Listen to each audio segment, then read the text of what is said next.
4 wins, 1 loss, moving into the finals.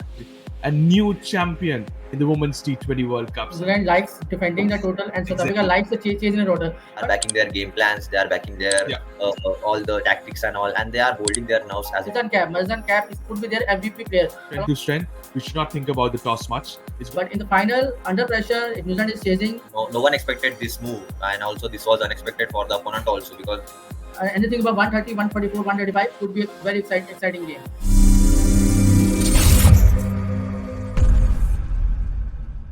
We're down to the final 2 teams of the Women's T20 World Cup 2024, and we are guaranteed a new champion in the Women's T20 World Cups. I have Gurpalji, I have Parag with me. Welcome to the show. It's South Africa women versus New Zealand women in the Women's T20 World Cup 2024. I'll start with Gurpalji. How does it feel like when I say South Africa versus New Zealand, no Australia in the World Cup final for the women? Actually, I predicted on 3rd or 2nd October that Australia won't win this time, because there's a reason. Australia never win in a green jersey. When they have a full 99% green jersey and less of yellow, they never win. At least in men's, they have never won any World Cup, any tournament like with that kind of jersey. So that's it. But I'm very happy with the way New Zealand and South Africa are into the finals. It's like that both the countries, neither men, neither women, have won any single ICC tournament apart from the Test Championship, which New Zealand won in ICC Test Championship. But as for white ball tournament, whether it's T20 or ODI, both the teams haven't won, neither men and women. So one thing is for sure, one prediction is for sure, we will be seeing a new champion. Absolutely. New champion in the Women's T20 World Cups. And also the Proteas women, the men were really close a few months before versus Team India. They fell short by the barest of margins. Can the women's do that? They're playing exceptional cricket. I have Parag with me as well. Parag is representing New Zealand women, ladies and gentlemen. And Gurpalji is representing South Africa women. Parag, at the beginning of the show, at the beginning of the tournament, we said Sophie Devine's final tournament as the captain. Susie Bates, you have the others as well, experienced bunch of players. Can they end the tournament on a high? yeah, I'm completely backing New Zealand in the final, because throughout the tournament they showed the best form of cricket, with the bowling, with the batting, or with the fielding.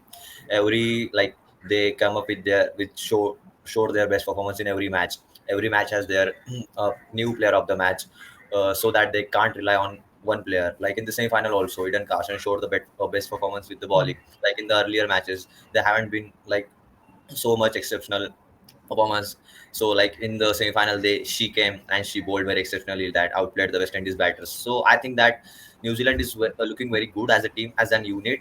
They are backing their game plans, they are backing their all the tactics and all, and they are holding their nerves as a team. So yeah, kudos to the New Zealand team. They have been through the finals, and I am feeling that this will be the memorable moment for the New Zealand team if they win the championship. Hopefully. Absolutely. It will not just be a memorable moment for the entire team, especially for the 2 players that have constantly played for every single World Cups, Susie Bates and Sophie Devine. But was it an off day in the field for New Zealand yesterday, dropping so many catches? Yeah, like it happens sometimes. Like it is not depend on the player's ability or the player's skills. Like it is not depend on the how much you practiced before the match, or you have been practicing throughout the tournament. Like it is about the day only. If you have been going from a bad day, then it happens, and it is the part and parcel of the match. So it is not like very disappointing. And but just you need to focus, and you need to just back your abilities, and just to be confident on the field. Like if you drop 1 or 2 catches, then you have to look for the next. You have to look for the next opportunity to grab and show your best display of the field, or show the best display of your cricket abilities. Absolutely, that's 100% true, and that's where you will see the likes of the experienced players turning up. But Gurpalji, similarly for South Africa, so many experienced players, they have done really well, especially while chasing. So, what are your thoughts in a big game? Can the experienced bunch of the Protea women turn up on Dubai? I was about to come on to this point that New Zealand likes defending the total, and South Africa Exactly. likes the chasing the total. But I guess South Africa has that kind of experience in bowling attack. You can defend the total as well with Khaka and Marizan Cap. Could be their MVP player along with their captain Laura Woolbert. The way she plays, she times the ball. What we have seen in the previous matches, like in the game against West Indies against New Zealand, West Indies trying to do the power hitting, which was not sometimes which is not advisable on these type of Dubai pitches, because every time the grounds are that big that you cannot always hit for sixes, and fours are not able to hit the fours, because once you hit the ball in the air and it lands on the turf, so it sometimes dies then and there. It's not Absolutely, a yeah. first green to outfield. So where there the players who had the blessed with the timings comes into the forte, so they can easily maneuver the ball in the field. They can easily take. They are quite athleticism comes into play. You are a sprinter, you can take single, double, can hit the boundaries and the sixes as well when you have time. You have blessed with the timings and all. And I like the Absolutely. But I approach. was very surprised yesterday, Paji, with the tactics of a West Indies woman that skipper Haley Matthews herself just bowled 1 over in the innings. I was very surprised. I thought she's holding herself back for Sophie Devine, but at the end of the day, she just bowled 1 over. That was, I think, a tactics that completely failed for West Indies women because there was 1 over probably from a line and that costed them 12 runs or sort. That should have been bowled by Matthews and it became a difference in the game. I guess there were lots of tactics by the West Indies. When Elin Matthews got out in 10th or 11th over. Until that, she only played 15 or 17 balls. And her strike rate was also not much Yeah, great. So if you're playing 20 balls in 10 overs, in 60 balls, you are playing almost 40%, 47 dot balls they played in the first 12 overs, yeah, which was the ultimate difference because they lost the match with 6 runs only. yeah. It's not a big loss margin. Correct. You are lost by 40 runs, 50 runs, and you are totally outplayed by the opposition, or which is so much difficult in the second inning that you can't able to maneuver the ball. I guess their tactics in the first 5 overs and the first 10 overs were totally fathom because you are on 28 runs on 7 overs and 8 overs. That's where the West Indies lost the match. They took it like either easily or they wanted to preserve the wicket. So neither that happened, neither not that happened. Correct.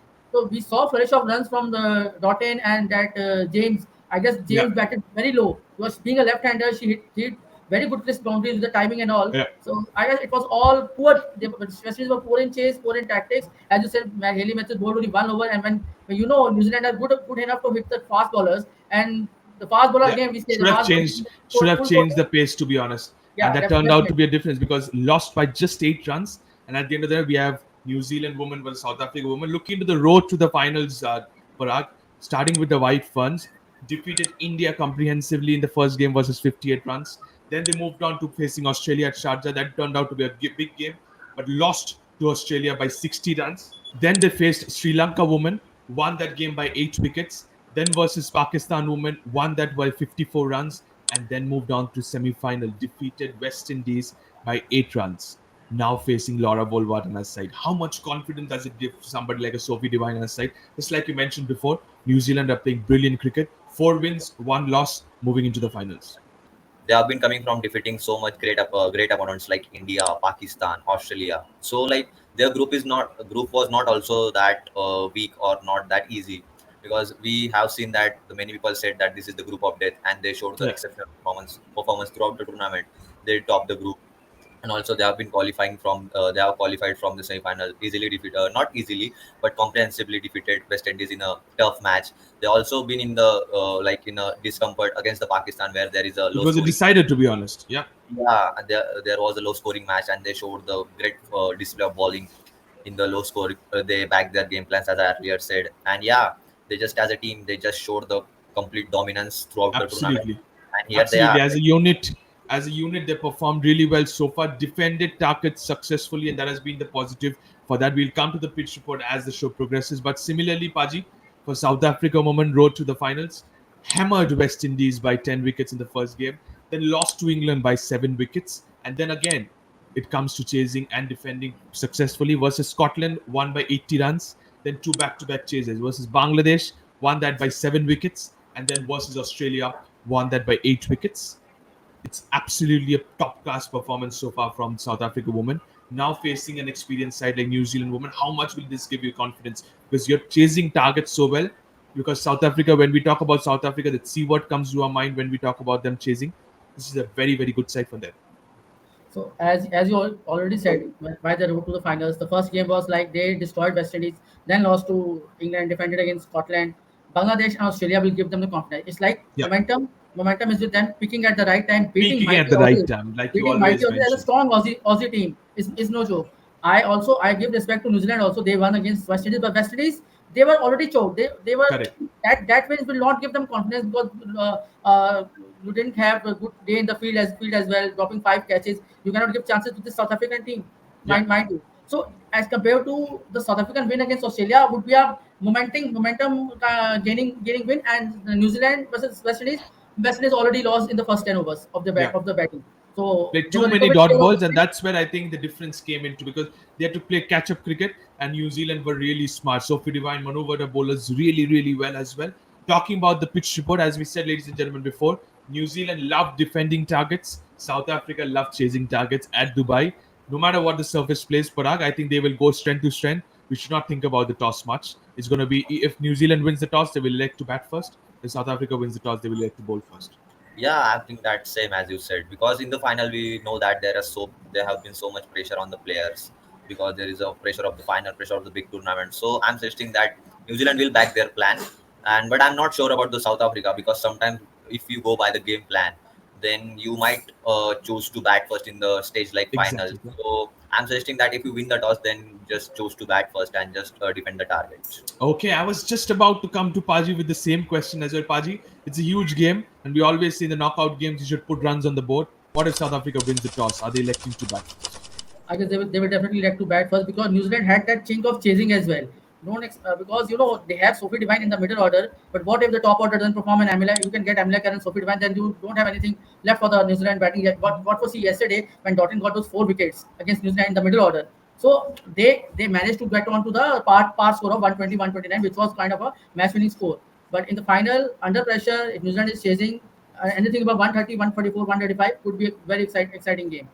Absolutely, it could be a very exciting game, to be honest. So you are saying that go strength to strength, but it's a big game. If you win the toss, bat first. Players to watch out for now, ladies and gentlemen. It's very, very interesting. Starting with New Zealand women, I've chosen my three, and I'm going with the experienced bunch of players as well. Parag, I'm going with Sophie Devine, Amelia Kerr, and Lee Tahu are my three players. I was confused between Rosemary Mera or Lee Tahu. I've gone with Lee Tahu at the end. What are your choices? So I'm going with the Sophie Devine, Susie Betts, and the Amelia Kerr. The reason behind this, I'm backing my Three experience top with class player. players. Yeah, Yeah, because we know that this is the big game. It's pressure. All the players have been under pressure. So you have to hold your nerves, hold your back yourself under the pressure. So I'm backing these three experienced players, because they know how to hold their nerves, how to show their best form of cricket in the stage like final of the ICC T20 Women's World Cup. So yeah, okay. these are three choices. Okay, but how good was that from Susie Bates yesterday, bowling the final over after so long and picking up a wicket as well? So, how good was that from Susie Bates, and also Sophie Devine handing over the ball to her? Yeah, that was like not expected from the any of the like no one expected this move, and also this was unexpected for the opponent also, because though they also not expected that someone like Susie Betts who can ball Yeah, the final over. So it was all the game plan, all the mental games that you are playing on the field, so that you just outperform the opponent batters. So I think that that was the great move by the Sophie Devines and all the New Zealand team. Like yeah, like they showed the very best performance, and also Susie Betts absolutely. who like Absolutely. Credit goes to Susie Bates as well, Susie because Betts she delivered at under pressure, and absolutely they exactly. pulled it off. And at the end of the day, they are making their road to the finals. Similarly, for South Africa women, just like Parag mentioned, big game. You have to go for the big guns, Gurpalji. I'm going with Laura Volvat. I'm going with Marie Cap, and I'm going with Malaba. What are your three players? My three pillars are also same. I will go with the same. But Okay. one thing, I guess for me, Cap and Laura Woodward would be very. They have to play a very key role. Both are experienced. I even Kaka bowls very well. She can bowl in the block hole as well. Because Woodward will give the South African batting that liberty. If she can hold Mhm. one end together, then your Brits and your Loose, your Bosch can play their attacking game. Freely. The Okay. way they played against Australia, they played like they kept on hitting the boundaries and scoring the runs, and they finished the match in 17.1 overs, and they chased the target very well. So again, Wolbert will be very important. She has to score the bulk of runs and keep one end holding, and rest of the batters can play their games. And Rest of Cap the batters can play the natural game. Volvat and Murray's and Cap will be really important, especially Murray's and Cap with the ball as well, with the new ball against the likes of Susie Bays, Georgia Plimar, who are in the form of their life as well. Going to the predicted playing 11, starting with New Zealand women, I'm going with the same 11. Why change something that is working so well with Fran Jonas, the match of working out? Susie Bates, Georgia Plimmer, Emilia Kerr, Sophie Devine, Brooke Halliday, Maddie Green, Isabel Gaze, Rosemary Bell, Lee Tahu, Eden Carson, and Fran Jonas is my playing 11. Parag, no changes. Same for you. Yeah, I will go with the same playing 11, because you have been performing so good throughout the tournament. So like not to change anything.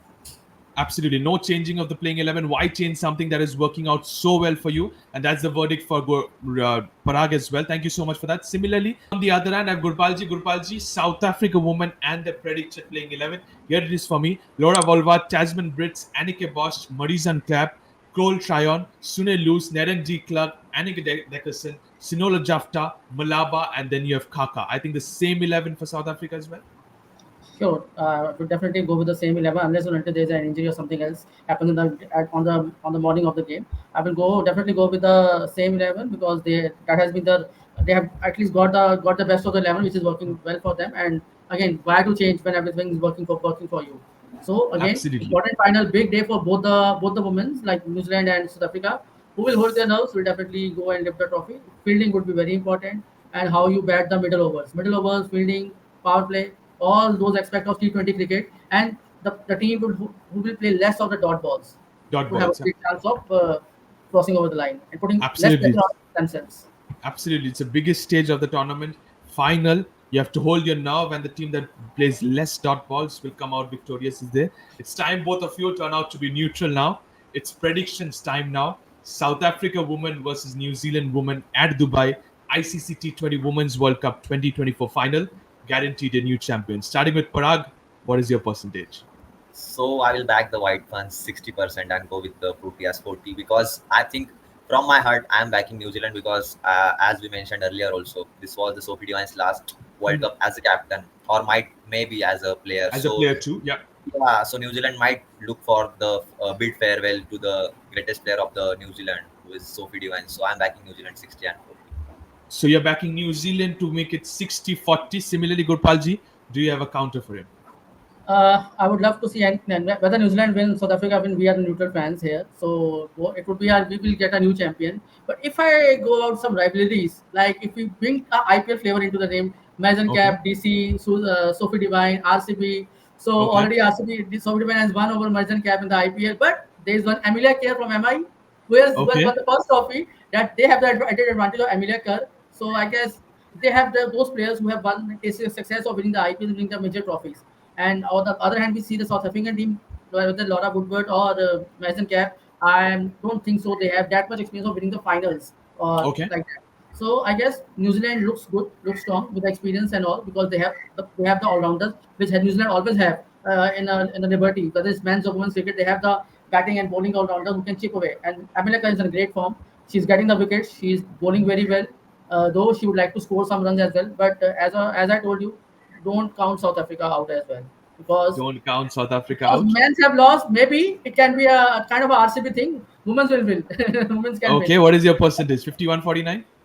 Yeah, 51-49. Final, I would go with 50-50 because 50-50. on the day, who plays better cricket, who can hold their nerves can win. So it's a final. It's not a Okay, semi-final so or it's knockout game.